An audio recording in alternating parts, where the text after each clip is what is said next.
안녕하세요, 여러분.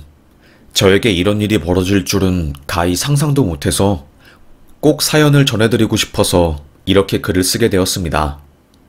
평소에 힘들 때 이 채널을 보면서 많이 웃기도 하고 울기도 하면서 마음의 위로를 많이 받았는데 이제는 제가 글을 쓰게 되었네요. 저는 아주 가난한 집의 막내딸로 태어났어요. 할아버지 때부터 어마어마하게 부자였지만 할아버지가 정치를 하겠다고 하면서 조상 대대로 내려온 산도 팔아버리고 집 같은 것도 저당 잡아서 대출 땡겨 출마해 나가고 그러느라 집안이 어느새 빈털터리가 되어버린 거였어요. 그래서 아빠가 항상 하시는 말씀은 내가 언젠간 이 집을 일으켜 세울 거야. 네 할아버지가 파탄낸 이 집안 꼴을 내가 일으켜 세울 거라고. 저는 아빠의 말에 조금은 무서웠어요. 그때까지만 해도 저희는 초가집에 살고 있었고 진짜 아궁이에 불 떼고 밥 먹을 거 없어가지고 미군들이 준 옥수수 가루 물에 타서 먹고 그랬던 시절이었거든요. 엄마는 네 아빠는 몽상가야. 맨날 몽상하고 언젠가는 부자가 될 거라고 하지. 그러니까 온 동네 사람들이 네 아빠를 무시하고 만만하게 보는 거란다. 에휴. 엄마는 그런 아빠를 한심하게 보았습니다. 동네 사람들도 마찬가지였어요. 심지어는 친구들도 저를 놀렸지요. 니네 아빠는 맨날 상상만 한다며? 그래, 니네 아빠 말대로 너 서울 가면 우리도 좀 데려가라. 언제 서울 갈 수 있어? 한 100년 뒤? 애들은 저를 비웃었습니다. 그때 유일하게 저를 비웃지 않고 저를 무시하지 않고 품어준 사람은 진모였어요. 야, 니네 왜 순이한테 뭐라고 하냐? 순이가 뭘 잘못했는데 이렇게 단체로 너네한테 조롱당해야 해? 그러는 너네들은 그럼 지금 가난한 거에 순응하면서 평생 이렇게 살 거야? 애들은 싹 조용해졌습니다. 그 동네에서 가장 부잣집에 인성도 좋고 키도 큰 진모가 한마디 하니 다른 애들은 아무 말도 못하고 그저 깨갱거릴 뿐이었지요. 진모는 야 순이야, 너 기죽지 마. 내가 보기에는 우리 동네에서 우리 마을에서 네가 가장 착하고 좋은 사람인 것 같아. 나는 네가 좋아. 그러니까 다른 애들 이야기는 그냥 무시해도 좋을 것 같아. 참 착한 진모였습니다. 사실 진모 키도 크고 얼굴도 잘생겼지만 어릴 때 겪은 소아마비로 인해서 발을 살짝 절뚝였거든요.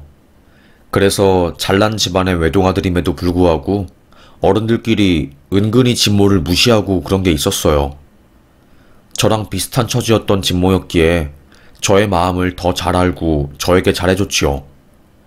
그렇게 저희는 서로에 대한 사랑이 싹트고 있었습니다. 나, 너 좋아하는 것 같아. 뭐라고 해야 할까? 그냥 뭐 맛있는 게 있으면 네가 가장 먼저 생각나고 좋은 곳이 있으면 너랑 같이 가고 싶어. 나의 진심을 알아줄 수 있을까? 그건 나도 마찬가지야. 저희는 그렇게 교제를 하게 되었어요. 항상 어른들이 안 계시는 시간대에 뒷동산 메밀밭에 가서 바람에 흩날리는 메밀밭 속에서 손을 잡고 뽀뽀를 하기도 했고 냇가에 앉아가지고 지나가는 미꾸라지를 보면서 깨르르 웃고 걷다가 손끝이 스칠 때면 서로 부끄러워하면서 얼굴을 붉히는 그런 일들이 참 저에게는 좋은 추억이었어요. 너무 설레서 잠은 안 오고 일찍 눈 떠지고 그런 마음이었죠. 저에게도 그런 사랑이 올 줄은 몰랐습니다. 그때 진모네 집이 크게 망하게 되었어요. 진모네 외가댁에서 외삼촌이 진모네 집을 담보로 서울에서 패션 사업을 하겠다고 엄청 크게 돈을 빌렸는데 폭삭 망해버려서 무서운 얼굴을 하고 양복을 입은 사람들이 막 진모네 집에 들어오고 오한마 같은 걸로 진모네 집 벽을 부수고 진짜 난리도 아니었지요. 어머 어쩐담. 저 진모네 집도 완전히 망했구만. 저런 놈들이 쳐들어와서 어떻게 한담, 진모 엄마는. 아이고, 진모 엄마는 자기 동생 때문에 집안이 망했으니 얼굴도 못 들고 다니겠어. 동네 사람들의 말대로 진모네 아주머니는 결국 극단적인 선택을 하셨고 진모네 가족들은 뿔뿔이 흩어지게 되었어요. 그때 우리 아빠는 역으로 서울에서 진행한 사업이 대박이 나서 저희는 시골을 탈출하게 된 것이었죠. 서로 반대되는 상황으로 인해서 저희 둘 사이는 서먹하고 어색해졌고 더 이상 예전으로 돌아갈 수가 없었어요. 진모는 저에게 미안하다 순이야. 나 멀리 갈 것 같아. 나도 마찬가지야. 미안해. 서울로 가게 될 것 같아.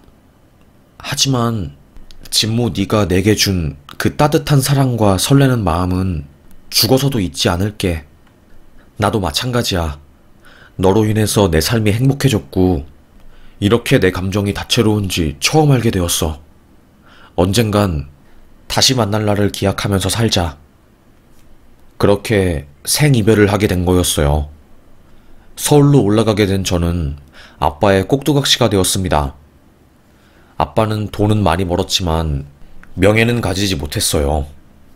아빠가 하는 일은 철강을 사서 다시 제품을 만든 다음에 재판매를 하는 일인데 그냥 잘 모르는 사람들이 보기에는 막일을 하거나 공장장 정도 취급을 하셨거든요.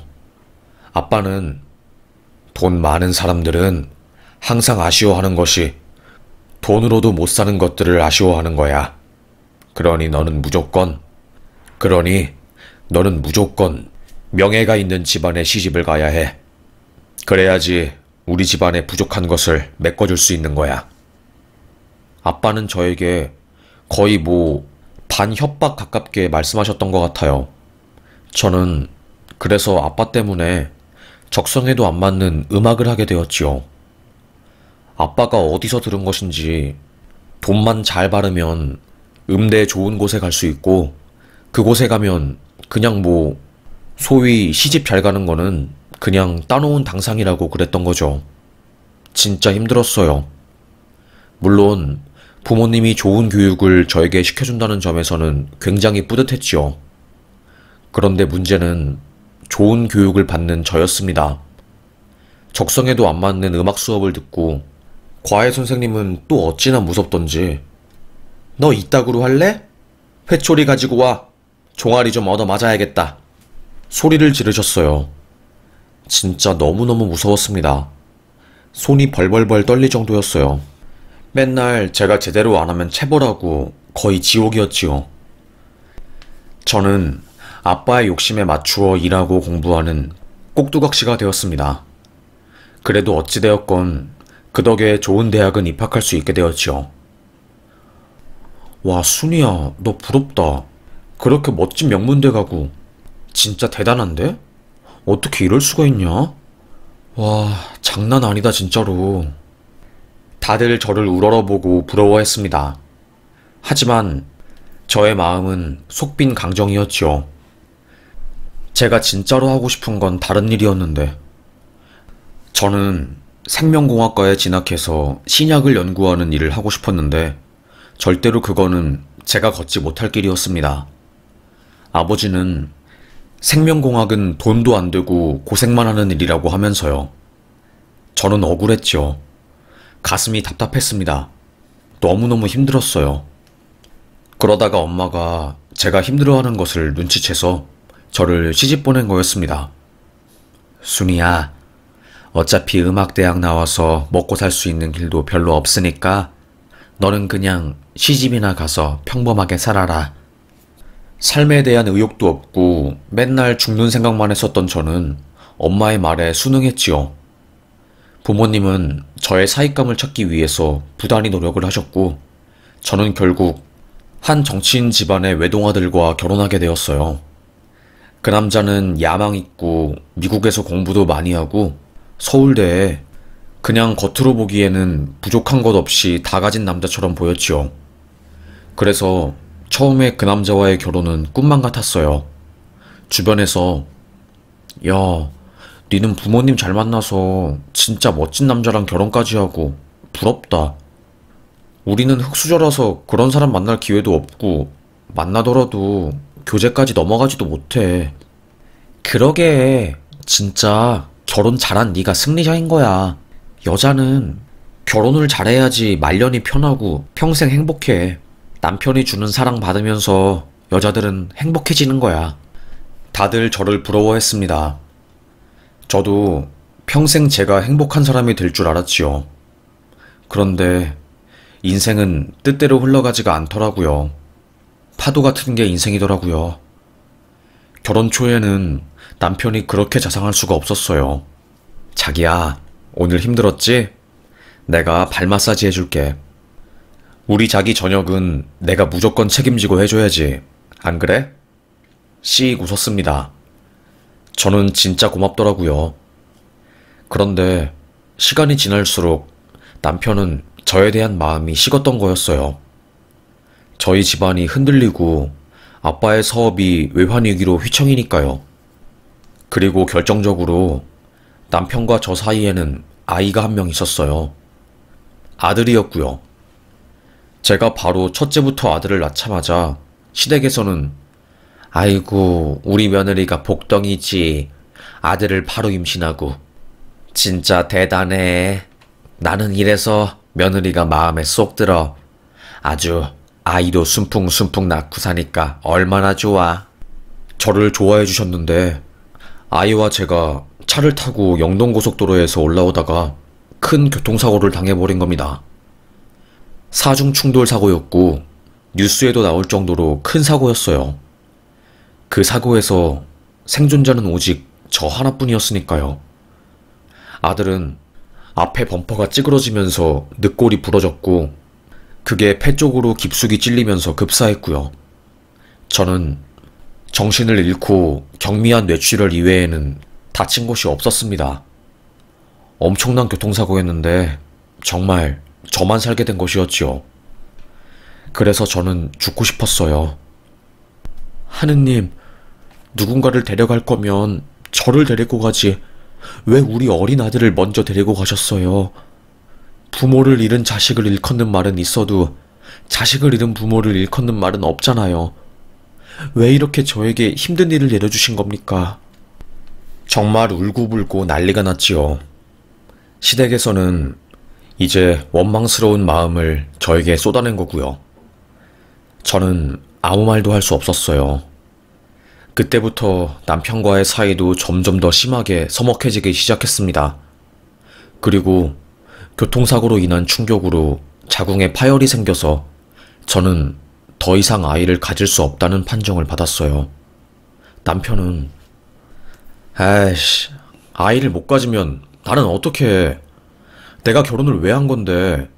당신 집안도 망하고 당신 이제는 아이를 가질 수도 없고. 한숨을 푹푹 내쉬었습니다. 저는 진짜 집안에 있는 게 거의 고문이었어요. 엄청 불편하더라고요. 스트레스도 장난 아니었죠. 제가 장을 보면서 반찬 가게에 들러 어머님, 이거 콩나물 무침이랑 무말랭이도 주세요. 하고 말했는데 갑자기 눈 떠보니 저는 병원에 있었던 적도 있었어요. 알고 보니 반찬을 사다가 제가 공황 발작이 온 거고 응급실에 실려간 거였지요. 그때는 공황장애라는 용어도 없었을 때였어요. 진짜 너무너무 힘들고 온 마음이 무너지는 듯한 기분이 들었습니다. 그리고 그때 남편이 외도를 한다는 것도 알게 되었어요. 오빠, 언제 나랑 놀아줄 거야? 요즘 오빠 본처랑 사이도 안 좋다며. 진짜 빨리 만나자고. 남편과 상간녀가 주고받은 문자였어요. 안 그래도 아들을 잃은 슬픔으로 세상을 헤매며 눈물 흘리고 있을 때 제 옆에서 굳건하게 저를 지켜줘야 할 남편이 그런 짓거리를 하니까 저는 스트레스가 장난이 아니었지요. 속이 터질 것 같고 꽉 막힌 마음에 시댁에 찾아가서 어머님, 아버님, 남편이 바람 피우는데 저 진짜 너무너무 힘듭니다. 어떻게 해야 할지 모르겠어요. 제 속상한 마음을 토로하기도 했지요. 하지만 어차피 시댁은 남편 편이었고 저로서는 나아지는 기미가 하나도 없었습니다. 상황이 절대로 좋아지지 않았어요. 그러다가 갑자기 아침에 눈을 떴는데 앞이 뿌옇길래 이상하다 싶었습니다. 속으로 저는 아니, 집안까지 안개가 들어온 건가? 왜 이렇게 눈이 침침하지? 나 아직 젊은데 뭐야. 별 대수롭지 않게 여겼어요. 그런데 점점 일상생활이 불편해지기 시작한 거죠. 어쩔 때는 눈 옆에 커튼을 친 것처럼 정면은 잘 보이지만 양옆이 안 보이던 때가 많았고, 그래서 제가 옆에 있는 기둥이나 물건들을 못 보고 툭툭 부딪힐 때가 많았어요.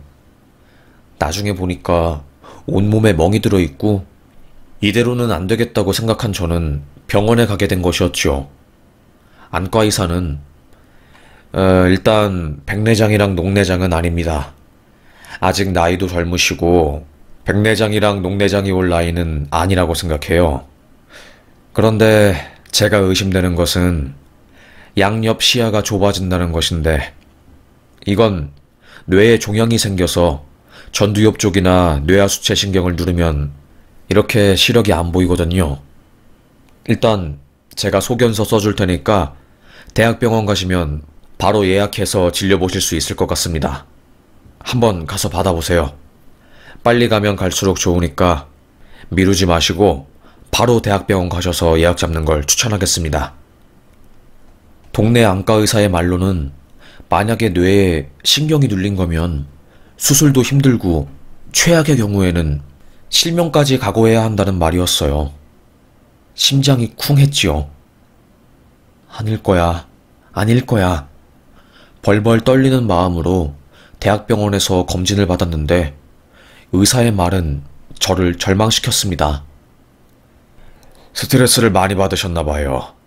이렇게 젊은 나이에 뇌하수체 종양 생기는 분은 잘 없는데 아마도 호르몬 분비에 영향이 가서 병이 생긴 것 같습니다. 호르몬 쪽에 지금 영향을 주는 종양이라서 저희는 환자분 병명을 비기능성 종양으로 보고 있고, 뇌 속에서 종양이 커지면서 시신경을 눌러서 지금 양쪽 끝부터 시력이 떨어지는 겁니다. 청천벽력 같은 이야기에 심장이 쿵 하고 떨어지는 것 같았어요. 뇌 자기 공명 영상 검진도 받고 뭐 수십만원 검사랑 검사는 다 받았는데 결국 저는 시신경 교차 부위에 뇌신경 관련 압박이 발견되었던 거죠. 얼마나 절망스럽고 제 자신이 불쌍했는지 몰라요. 빠르게 저는 시력이 감소하게 되었고요. 원래는 코 속에 내시경을 넣어서 수술을 해서 시력을 다시 돌아오게 할 수도 있었지만 저는 그게 불가능했습니다. 이미 전두엽에 손상도 많고 시신경 부종으로 인해서 굉장히 위험한 상태라고 했거든요. 잘못 뇌종양을 건드렸다가 다른 시신경 부위도 건드려서 정말로 큰 위험이 생길 수도 있다고, 그냥 시력 감소하는 거 받아들이는 게 나을 것 같다고 했거든요. 저는 장님이 되는 거였죠. 남편은 그 사실을 알고 충격받아서 아무 말도 못하더라고요. 시댁에서도 할 말을 잃었고요. 안 그래도 꼴보기 싫은 며느리가 갑자기 뇌에 종양이 생겨서 장님이 된다는데 얼마나 당황했겠어요. 제가 싫고 거슬렸겠지요. 그런데 가장 고통스러워할 사람은 저니까 아무 말도 못한 거고요. 1년이 안 되어서 저는 결국 시력이 거의 안 보이게 되었고 병원에 들어가서 살게 되었어요. 그게 세월이 흘러서 거의 10년이 넘는 시간이 되었고요. 그래서 저는 주변에 도움이 없으면 실제로 일상생활에서 할 수 있는 것은 거의 없었습니다. 너무너무 힘들더라고요. 온 마음이 무너지는 듯 했지요. 남편은 그래도 불륜나고 다른 여자 만나면서 제 속을 썩이더니 그때는 정신을 차린 것 같았어요. 일 끝나고 저를 보러 와주고 많이 돌봐주었지요. 중간에 길게 해외로 출장 가기도 했지만 어찌되었건 이혼하지 않고 저를 잘 돌봐주는 남편이 그저 고마웠습니다. 그리고 저는 청력에도 이상이 생겼어요. 그래서 나중에 가서는 누가 왔는지 잘 식별도 안 되고 구별도 안 될 정도였지요. 진짜 힘들었습니다. 저의 세상은 캄캄했어요. 아무것도 없는 동굴 속에서 저 혼자만 남겨져 있는 듯한 기분이었지요. 하루하루 살아가는 게 지옥 같았어요. 마음이 정말로 말도 아니었습니다. 잘 버티고 있다가도 죽고 싶고 그랬어요. 그러다가 갑자기 어느 날 왼쪽 눈이 희미하게 보이기 시작한 거였습니다. 이상해서 의사를 찾아가 말했더니 그럴 리가 없다고, 착각하는 것 같다고 말했죠. 그런데 나중에 의사가 저에게 찾아와서 정밀 검사를 한 번 더 받아보자고, 많은 시간이 흐르기도 했고 종양 성장이 멈추긴 해도 또 다른 변화가 있을 수 있으니 한번 보자고 하더라고요. 저는 그렇게 다시 한번 길고 긴 검사를 받게 되었는데 그때 의사가 그러더라고요. 그때는 코로 뇌종양을 제거하는 수술이 보편적이지 않고 너무 위험 가능성이 높아서 저희가 그때 수술을 하지 못했는데 10여 년 전이랑 지금 종양 크기가 많이 변하지 않았어요. 지금 이 종양 때문에 신경이 눌려서 눈이 안 보이는 건데 만약에 리스크를 다 감당하실 자신이 있으시다면 수술을 진행해봐도 좋을 것 같습니다. 일반적인 경우라면 코로 하는 뇌종양 수술로 인해서 시각, 청각, 후각 상실 등 거의 모든 감각기관에 이상 증세가 올 수도 있어서 저희가 신중하게 권유해드리지만 지금 이미 환자분은 시각과 청각에 문제가 생겼으니까 오히려 수술을 통해서 이 상황을 좀 더 개선시킬 수도 있을 것 같습니다. 저에게는 일말의 희망이 생겼다는 사실 자체가 너무너무 기쁘고 행복했어요. 선생님, 저요, 바로 수술 받고 싶습니다. 무슨 일이 있어도 꼭 수술 받고 싶어요. 저 더 이상 잃을 게 없는 사람이에요. 지금 저 너무 간절해요. 그렇게 저의 동의를 받은 대학 교수 의사님은 한번 잘해보자고 하면서 수술을 예약하고 집도해 주셨어요. 수술대에 들어가기 전에 모든 것이 잘 되어도 좋고 안 되어도 좋습니다. 다만 저에게 조금이나마 행운이 깃들길 바라겠습니다. 기도를 마치고 마음을 비우고 수술대에 올라갔습니다. 그리고 몇 시간의 수술이 끝난 뒤 전 긴 마취에서 풀렸고 그때 왼쪽 눈과 오른쪽 눈에서 사람의 형태가 보이는 걸 느낀 순간 엉엉 울었어요. 의사는 원래 뇌종양 수술을 통해서 실명되는 경우가 많은데 환자의 경우는 뇌종양이 신경을 누르는 것을 제거해서 지금 역으로 시력이 잘 보이게 된 것 같습니다. 정말 운이 좋았어요. 그리고 눈이 보이는 제 앞에 나타난 남편.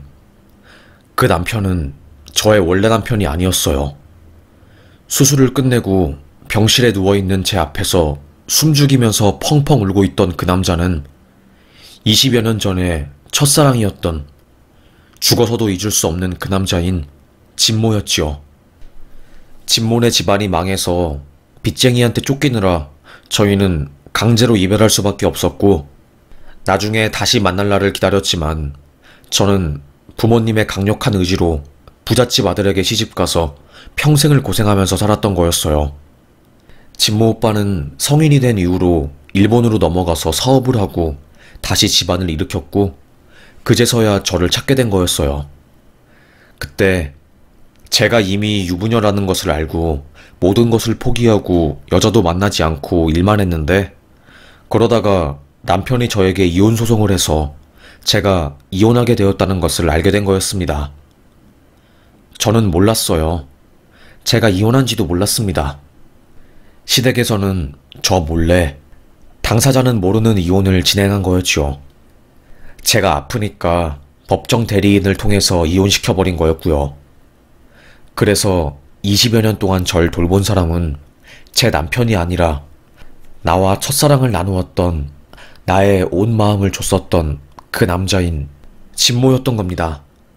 청력에 시력까지 상실하고 사람을 잘 판단할 수 없었던 저는 아무것도 몰랐던 거죠.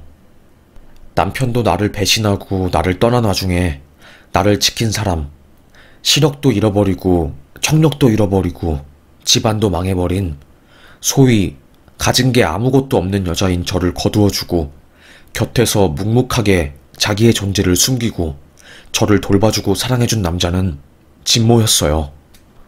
어떻게 네가... 도대체 이게 어떻게 된 일이야? 말도 안 돼. 나 바보인가 봐. 참, 너와의 기억들이 날이 갈수록 더 선명해지고 점점 그리워져서 다른 여자를 만나도 너에 대한 생각이 도저히 지워지지가 않더라고. 다시 사랑할 수 있을까? 라는 생각이 정말로 끊임없이 들었는데 결국 나 이렇게 다른 사랑은 못하고 네 곁에서 묵묵하게 곁을 지켰는데 그래도 행복하더라고. 저는 진모의 그 말에 정말 하염없이 눈물을 흘렸어요. 누가 저를 이렇게 좋아하겠어요. 진모야, 진모야, 꿈에서도 그리웠던 진모 너. 팔려가듯이 시집가서 평생 시집살이 당하고 아들도 잃어버리고 시력도 저하된 내 인생에 남아준 사람은 어릴 때 순수하게 사랑했던 진모 너구나. 저희는 그날 진짜 부둥켜 안고 펑펑 울었던 것 같아요. 저희의 모습을 곁에서 지켜본 간호사와 의사들도 손수건으로 눈물을 훔치느라 바빴어요. 진짜 의학의 기적이었습니다. 저는 그 이후로 서서히 다시 시력이 돌아오게 되었고 일반인들보다는 시력이 현저히 떨어졌지만 교정 안경을 끼면 사람들을 다 알아볼 수 있었어요. 그리고 오른쪽 청력은 돌아오지 않았지만 왼쪽 청력은 돌아와서 저 다시 행복하게 살 수 있게 된 거였어요. 진짜 그때 그 감정은 죽어서도 잊지 못할 거예요. 저에게 이렇게 신기하고 대단한 일이 벌어진 게 그저 믿기지 않을 뿐이었어요. 아마도 아들을 먼저 데려간 게 미안해서 하늘이 저에게 내려준 기적 같았지요. 진짜 펑펑 울면서 저는 진모야, 우리 수십 년 전 못 이룬 사랑 지금부터라도 이루자. 너 내 곁을 묵묵하게 지켜주고 기다려줬잖아. 기약도 없는 나의 미래를 위해서 아무 말도 안 하고 내 곁에서 등대를 켜준 사람이 너잖아. 내 전부, 나의 사랑, 나의 모든 존재에 대한 이유. 우리 이제 못다 이룬 사랑 하자고.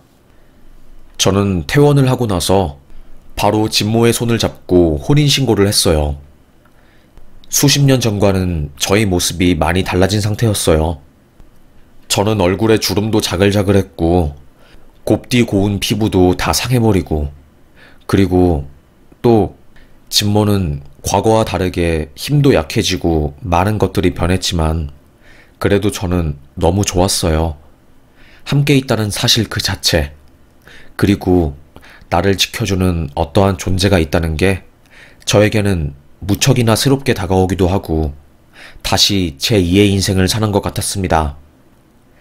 그렇게 저는 다시 새로 얻게 된 두 눈의 시력과 청력, 그리고 나를 지켜주는 어떠한 존재가 있다는 게 저에게는 무척이나 새롭게 다가오기도 하고 다시 제2의 인생을 사는 것 같았습니다.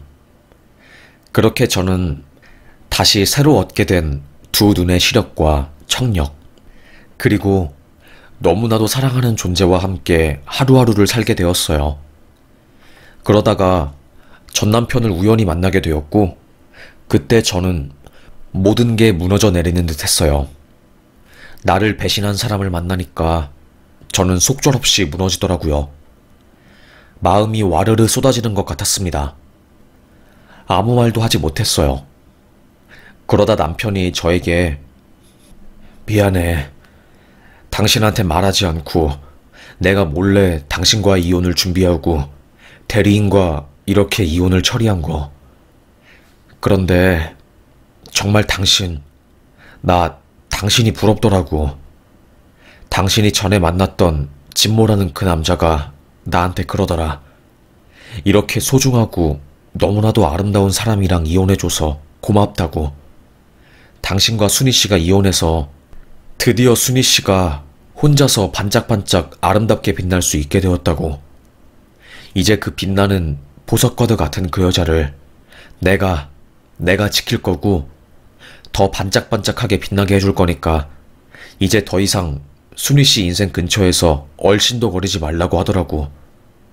분명히 당신을 배신하고 몰래 이혼을 추진한 건 나인데 내가 배신당하고 당신한테 맞은 느낌이더라고. 당신은 좋겠어. 그런 멋진 남자가 사랑해주는 여자니까. 나는 그래서 당신이 너무너무 부럽다. 그리고 언제 한번 만나서 말해주고 싶었어. 미안해. 그리고 축하해. 다시 건강 좋아진 거. 정말로 축하해. 전 남편은 저에게 용서를 빌었습니다. 머리가 띵해졌어요. 저는 몰랐던 그런 이야기들이 있었는지 몰랐지요. 정말 또다시 한번 진모에게 너무나도 고마웠습니다. 당신이 나랑 이혼을 추진해줘서 나야말로 정말 고맙다. 당신이 나 몰래 이혼을 안 해줬으면 나 진모 씨랑 다시 만날 수도 없었을 거 아니야. 솔직히 말하면 당신 때문에 나 너무 힘들었어. 내게 맞지도 않는 옷을 입고 항상 100m 달리기를 하는 것처럼 진짜 힘들게 살았거든. 그런데 이제는 괜찮은 것 같아. 달리지 않고 쉬어가도 누군가 내 곁에 있어주고 내가 아무것도 아닌 존재였는데도 불구하고 나를 있는 그 자체로 사랑해주는 남자가 있으니까 나는 세상에 더 이상 부러운 게 없다. 고마워. 그리고 나 이제 당신이 더 이상 밉지 않아. 당신도 좋은 사람 만나서 행복하게 살았으면 좋겠다. 그리고 내 현 남편 말대로 당신 이제 내 눈앞에 나타나지 마. 날 버리고 간 당신을 이제 내 기억 속에서 지우고 싶어. 안녕. 이렇게 시원하게 말했습니다. 정말 이게 진정한 복수였던 것 같아요. 나를 배신하고 떠나버린 전 남편 인생을 망하게 하고 물리적으로 때리는 것만이 복수가 아니라 진짜로 내가 행복해지고 아쉬울 게 없는 상태가 되면 그게 진짜로 상대방한테 해줄 수 있는 최고의 복수인 것 같습니다.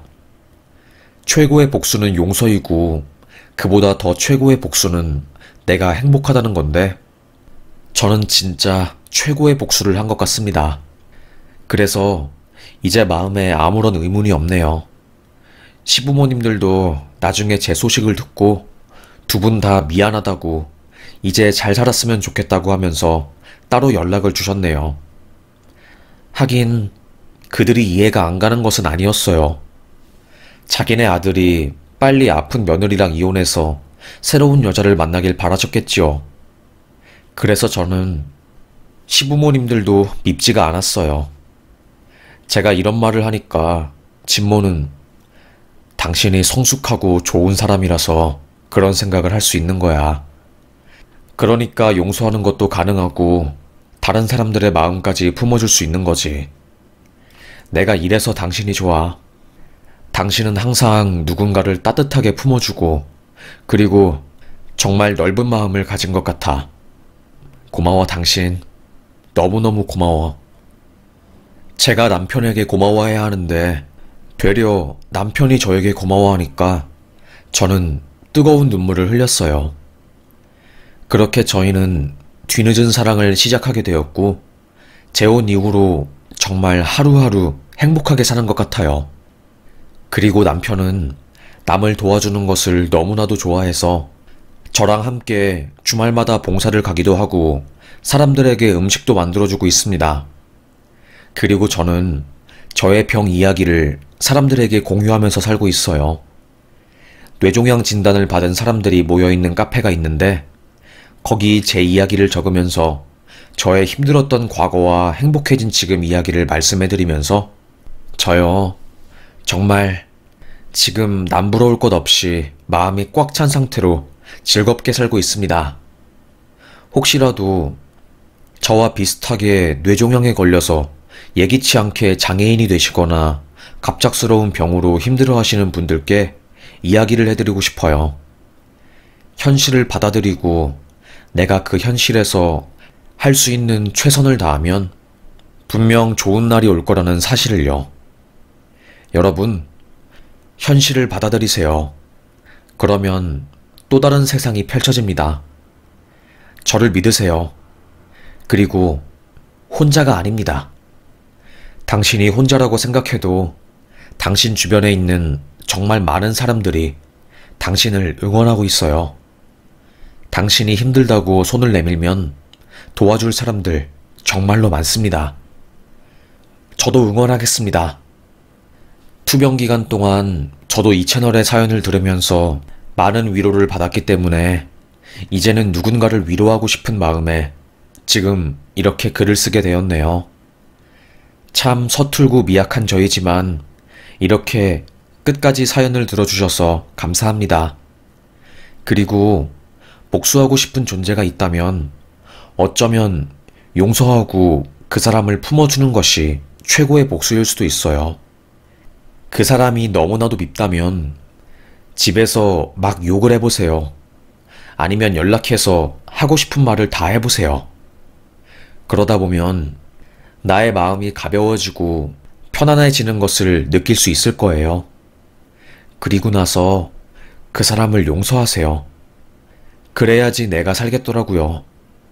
에휴, 저도 저를 괴롭히는 시댁 식구들, 날 두고 바람을 피운 남편 등등 삶에서 힘든 날들이 정말 많았고 억울한 일도 많았지만 결국 내가 해야 할 것은 그냥 용서와 상황을 받아들이고 후회하지 않는 일인 것 같습니다. 그럼 저는 사연 여기서 마치겠습니다. 제 이야기 끝까지 들어주셔서 정말로 감사합니다.